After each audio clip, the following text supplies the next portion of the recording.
parlé de combien de colonnes déjà? Première colonne. Première colonne. C'est quoi la miséricorde? Réserve. Deuxième colonne. C'est quoi la deuxième colonne? Mais on reste encore à la discipline. Parce qu'on veut vaincre la volonté de la chair. Nous avons vu Matthieu 7, 24 à 27, je crois. Et on a vu que celui qui a bâti sa maison sur le roc, la pluie est tombée. C'est ça? Les torrents sont jetés contre la maison. Les vents violents sont venus, mais la maison a fait quoi? La maison a fait quoi? Elle ne s'est pas écroulée. Pourquoi la maison ne s'est pas écroulée? Parce qu'elle était bâtie. Est-ce que la fondation de la maison est visible? Bien. Je vous ai déjà parlé ici dans cette église qu'il y a combien de forces de la création? 6. Rézède, la miséricorde. Givour, la discipline. Neza, la détermination, la guerre, le combat. Tiferet, notre identité. Ça va pour tout le monde? Ensuite, Hod, la splendeur du sacrificateur. Et pour terminer, Yesod, c'est le 6e qui, n'est-ce pas, fortifie. C'est lui qui scelle à jamais que notre fondation est forte. Mais nous sommes qu'au 2e. Mais on a vu qu'il y a une 7e, puisqu'il y a 7 colonnes, 6 forces de la création que vous pouvez utiliser, même dans la prière. Mais 7, c'est la malroute, qu'on peut traduire par la royauté, mais c'est très limité de dire seulement la royauté, mais je reviendrai là-dessus. Je veux conclure maintenant en vous disant quelque chose. Nous sommes toujours à Givour et demain je continuerai encore avec Givour. Écoutez bien. Parce qu'il faut vaincre la volonté de la chair, il faut vaincre la volonté de l'homme. La discipline doit être soutenue par une vie de méditation de la parole de Dieu, de prière et d'écoute. Écoutez-moi bien. Cette partie-là, dis à ton voisin, cette partie-là, c'est ma vie cachée que les gens n'ont pas besoin de voir. Écoutez, dans la Bible, je voudrais vous rappeler quelque chose. Je voudrais rappeler que la fondation d'une maison comme celle de la famille que nous construisons est enfuie. Elle n'est pas visible. Il n'est donné qu'au constructeur de savoir ce qui a été fait à ce niveau. Toi-même, tu connais quelle est la fondation de ta vie. 1. Les colonnes d'un édifice, regardez, je vous ai montré des colonnes ici, restent visibles, mais ont pour fonction de stabiliser la structure. Ici, il y a un genre de porche et on a besoin de stabiliser ça. Et on a mis quoi? Des colonnes. Et porter son poids et les différentes pressions. C'est tout ça qui porte les différentes pressions, qui s'exercent sur l'édifice. C'est pourquoi nous avons pris la peine de rappeler qu'en termes de sécurité, les normes divines se devaient d'être appliquées et étaient de notre responsabilité. Tout en usant des 7 colonnes. J'ai parlé 6 qui sont le fruit de notre enthousiasme. Je les ai cités tout à l'heure. De notre travail, de notre discipline, de l'exercice quotidien de notre détermination, de notre volonté. La 7e colonne étant la manifestation visible de nos acquis. C'est-à-dire le résultat, ce qu'on va voir de ce qui réellement est le fondement de notre vie. C'est ce qu'on va voir après. Pour que vous puissiez mieux comprendre, je vous donne quelques versets. Dans Hébreux 11.3, la Bible déclare, c'est par la foi que nous reconnaissons que le monde a été formé par la parole de Dieu, en sorte que ce qu'on voit n'a pas été fait de choses visibles. Dans une autre version, on nous dit, c'est sur la base d'une foi certaine que nous attestons que les mondes ont été créés par les dires de Dieu, au point que rien de ce qui a été fait n'a été fait de choses visibles. Tout ce que vous voyez là a une origine quoi? Spirituelle. Même ce bâtiment a une origine spirituelle. Quelqu'un a pensé. Donc ce n'était pas dans le monde matériel. Ça va pour tout le monde? Écoutez, concernant notre Dieu, nous comprenons pourquoi dans Daniel 2, 22, il est dit, il révèle ce qui est profond et caché. Il connaît ce qui est dans les ténèbres et la lumière demeure en lui. Il révèle ce qui est profond et caché. Nous comprenons donc que Dieu est capable. C'est lui qui le dit. Je te donnerai des trésors cachés, des richesses enfouies, afin que tu saches que je suis l'Éternel qui t'appelle par ton nom, le Dieu d'Israël. C'est pourquoi, par exemple, dans Matthieu 13, 11 à 12, il est dit, Jésus leur a répondu, parce qu'il vous a été donné de connaître les mystères du royaume des cieux, et que cela ne leur a pas été donné, car on donnera à celui qui a, et il sera dans l'abondance, mais à celui qui n'a pas, on ôtera même ce qu'il a. Je vous donne une autre version que je préfère. La connaissance des secrets du royaume des cieux vous a été donnée, mais pas à eux. Celui qui en aura plus recevra plus, et il aura une abondance. Celui qui n'a pas, même ce qu'il a, lui sera retiré ou enlevé. Qu'est-ce qu'on peut apprendre de tous les versets qu'on vient de partager? Plus une chose est visible, plus elle est accessible au plus grand nombre. Elle n'a donc pas la même valeur en termes d'importance. Plus elle est invisible, c'est-à-dire cachée, plus elle est précieuse et moins elle est à la portée de tous. Cela doit nous amener à intégrer un autre verset que vous connaissez bien dans Proverbe 25, 2. Dites avec moi, la gloire de Dieu, c'est quoi? C'est de cacher les choses. Et la gloire des rois, c'est quoi? C'est de les sonder. D'accord? On va donc croire en quoi? Les forces cachées sont plus effectives, plus puissantes, plus influentes, plus précieuses. C'est pour ça qu'elles sont cachées. Ces forces agissent de manière plus puissante que celles dont nous avons la maîtrise et la responsabilité d'activer dans le monde visible de notre espace visible ou temporel. Vous choisirez le mot. Je vais vous expliquer pourquoi. Et on va terminer avec, on continuera demain. Il y a des colonnes. On est seulement au deuxième. On n'a pas terminé avec les autres. Nous sommes encore à la discipline. Give out. J'ai dit, pour ceux qui sont étudiants en hébreu, ils savent que le yod, c'est la première lettre du nom de Yahvé.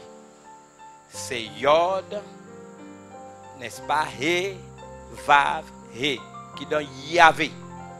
La valeur numérique, n'est-ce pas, de yod, c'est 10.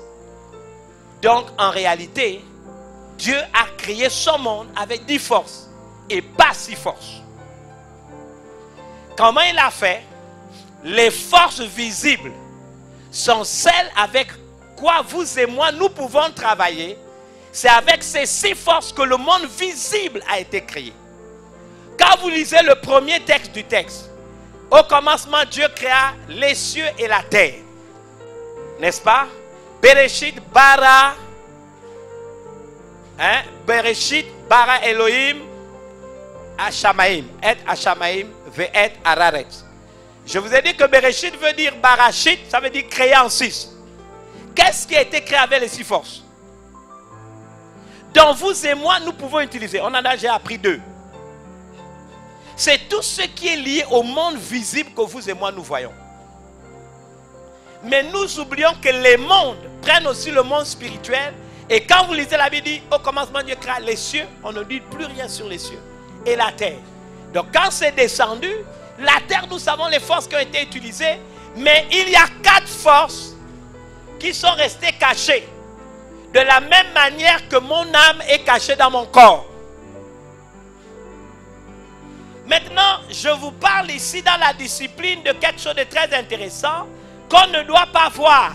Une discipline soutenue par une vie de méditation de la parole de Dieu, de prière et d'écoute. Lorsqu'on voit quelqu'un, il doit être le fruit d'un travail qu'il fait dans le secret. Ce n'est pas forcément ce qu'on fait dimanche. Dimanche, c'est l'assemblée, c'est l'édification, on va te recharger. Mais qu'est-ce que tu fais dans ta vie dans le secret? C'est valable pour moi en tant que personne physique, mais c'est valable aussi dans le cadre de nos familles. Nos familles sont le résultat de ce qu'on fait dans le secret que tout le monde ne voit pas à l'église. Que tout le monde ne voit pas au travail. Les gens du quartier et même à l'église, on n'est pas censé savoir que vous vous réveillez un jour à 5 h du matin pour prier à la maison. On n'est pas censé savoir les heures que vous choisissez pour méditer la parole sans que personne ne vous voie ou pour aller prier. Donc vous allez voir que quand vous faites ce qui vient d'être dit dans le cadre de la discipline, une discipline soutenue par une vie de méditation de la parole de Dieu, de prière et d'écoute, qu'est-ce qui va se passer? Il va se passer donc qu'il y a une vie secrète que vous avez et que la malroute qu'on verra plus tard, donc la royauté, l'éclat de ta vie, n'est que la résultante de ce qui se passe, n'est-ce pas? Écoutez-moi bien. Je vais vous donner encore quelques exemples. La première force, et j'en ai déjà parlé ici, vous la connaissez très bien, c'est pour ça que vous venez dimanche à l'église. La première force cachée s'appelle Keter. Vous connaissez Keter, non? C'est quoi Keter? C'est la couronne. C'est important de le savoir. C'est vrai que la couronne fait allusion à la royauté parce qu'il faut avoir une couronne pour être un roi. C'est important de comprendre ça. Vous avez déjà lu dans la Bible quelque chose de très important. Il faut vous rappeler cela. Où Paul dit que personne ne vous ravisse. Vous l'avez déjà dit? Est-ce que quelqu'un a déjà lu ce verset? C'est Paul qui parle qu'aucun homme, sous une apparente humilité et par un culte des anges, ne vous ravisse à son gré le prix de la course. C'est quoi la couronne? Pour ceux qui n'ont pas la référence, parce que je sais que souvent les gens, vous regardez Colossiens 2,18. Parce qu'il faut toujours vous donner les références, et pourtant vous vous dites que vous lisez la Bible. C'est quoi la couronne? On doit se poser la question. Un roi qui n'a pas de couronne, c'est un roi qui n'est pas légitime. C'est aussi simple que ça. Donc on va trouver que dans le Keter, écoutez-moi bien, il y a la notion de légitimité.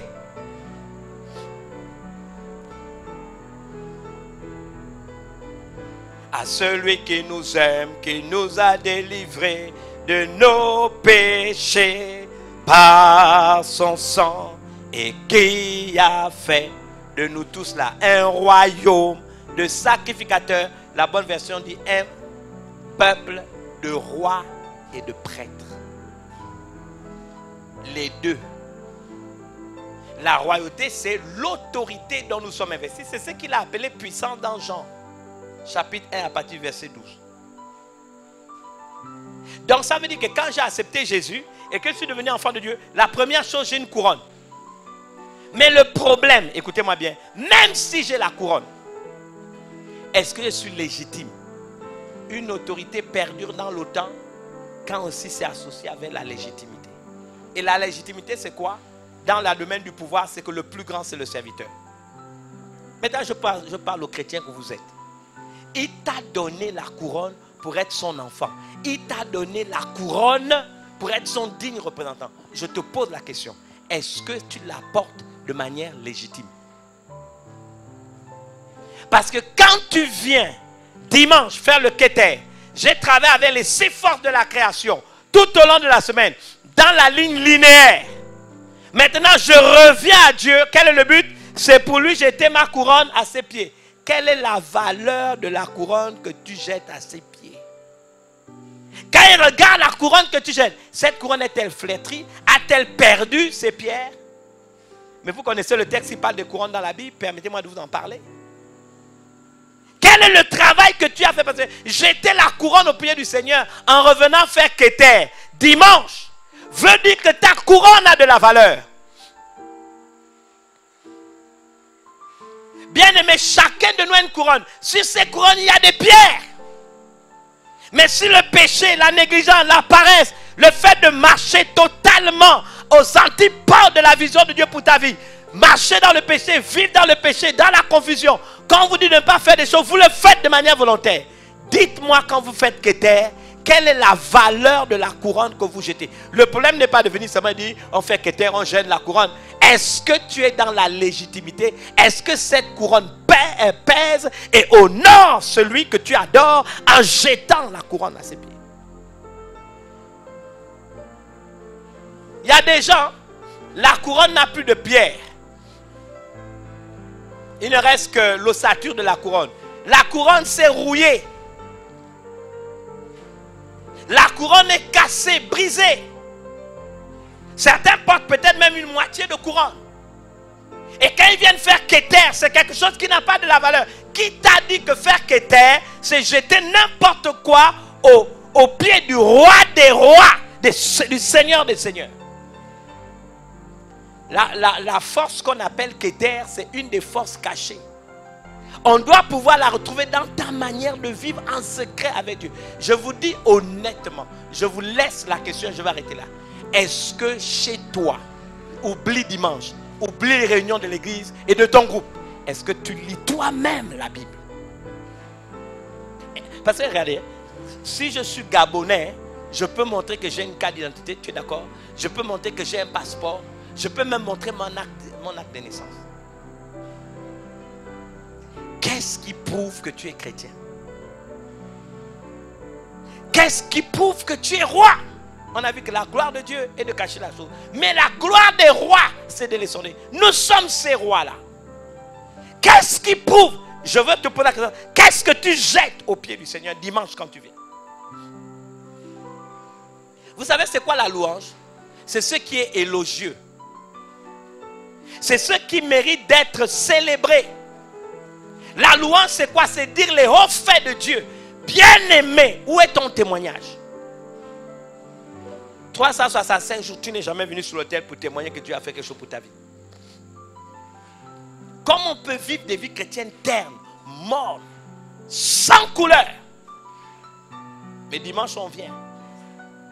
On vous a dit que c'est fait qu'était. Mais bien-aimé, quel est le fruit du travail que tu jettes à ses pieds?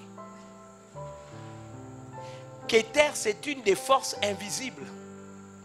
Donc quand je suis dans ma chambre et je sais que dimanche va arriver, je suis conscient que j'ai une couronne que je devrais aller jeter à ses pieds. Donc tout au long de la semaine, je vais utiliser Reset, je vais utiliser Givou, je vais utiliser Neza, je vais utiliser Tiferet, je vais utiliser toutes ces choses. Je vais utiliser Hod, je vais utiliser Yetzod. Je vais révéler ma royauté, ma route. Et dimanche, quand je prends ma couronne, je jette ma couronne au pied du Seigneur. Ça a de la valeur. Bien-aimé, celui devant qui je me tiens, c'est le roi des rois, le Seigneur des seigneurs, le créateur de l'univers. Il est ressuscité, assis à la droite de Dieu. Celui qui a un nom, qui a été élevé au-dessus de tout nom qui peut être nommé. Qu'est-ce que je mets à ses pieds? Qu'est-ce que je mets à ses pieds pour vivre dans le péché, vivre dans les disputes, me laisser envoûter par les réseaux sociaux, par les mensonges, par tout ce qui envoûte les gens? Et dimanche, je viens comment? Et on peut faire le mémétisme ou la mémeté. Tout le monde fait la même chose. Mais bien aimé, quand il va venir, il dit il va séparer. Est-ce que tu pries? On a fait un exercice.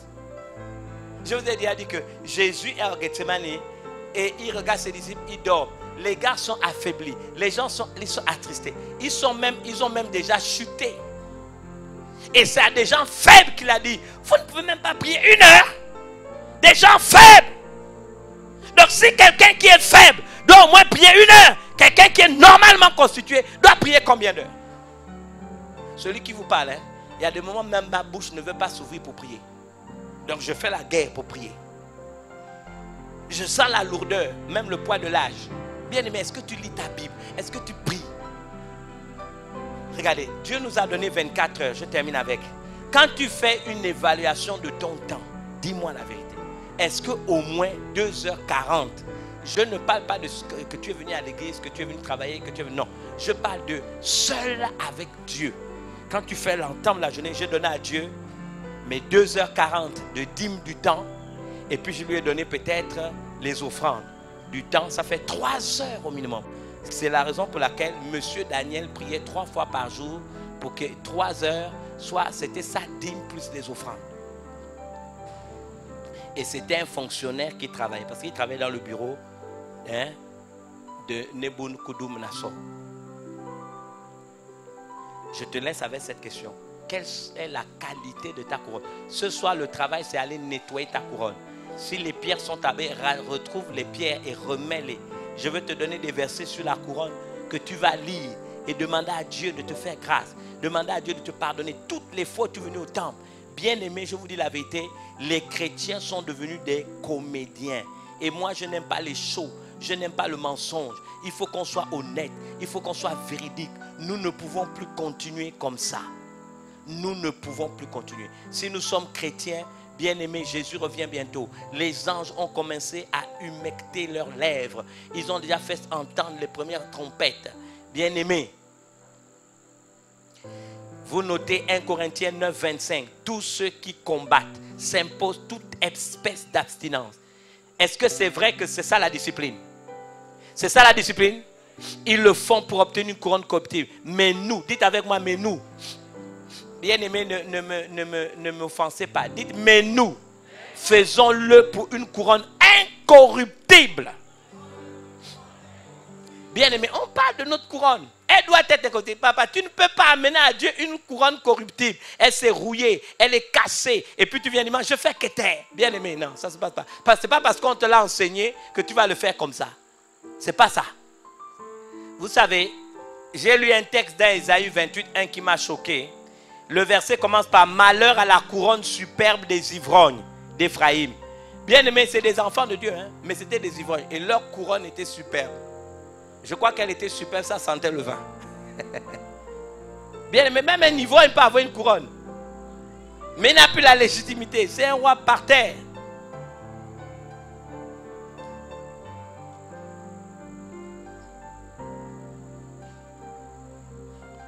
Dans Ésaïe 62, 3, il y a une promesse. Tu seras une couronne éclatante dans la main de l'Éternel. Est-ce qu'il y a des gens qui entendent? Dans Lamentation 5, 16, on nous dit que la couronne de notre tête est tombée. Et on ajoute malheur à nous. Parce que nous avons péché. Donc quand on pêche, la couronne tombe. Quelqu'un m'entend? Ça veut donc dire qu'il y a des gens qui font qu'éter, mais n'ont même plus de couronne. Ça, c'est une force et pourtant cachée. Paul parle désormais de la couronne de justice mais réservée. Il avait une couronne quand il est allé vers le Seigneur. J'ai combattu le bon combat de la foi. J'ai combattu le bon combat, j'ai gagné la foi. Déjà la couronne de gloire mais réservée. Et bien aimé, après cette couronne que tu jettes, il te donnera la couronne de gloire. Il faut se battre. La vie chrétienne, dis à ton voisin, la vie chrétienne n'est pas une partie de plaisir, mais c'est le champ de bataille de la réalisation de ma destinée. Bien-aimés, ne jouez pas avec votre couronne.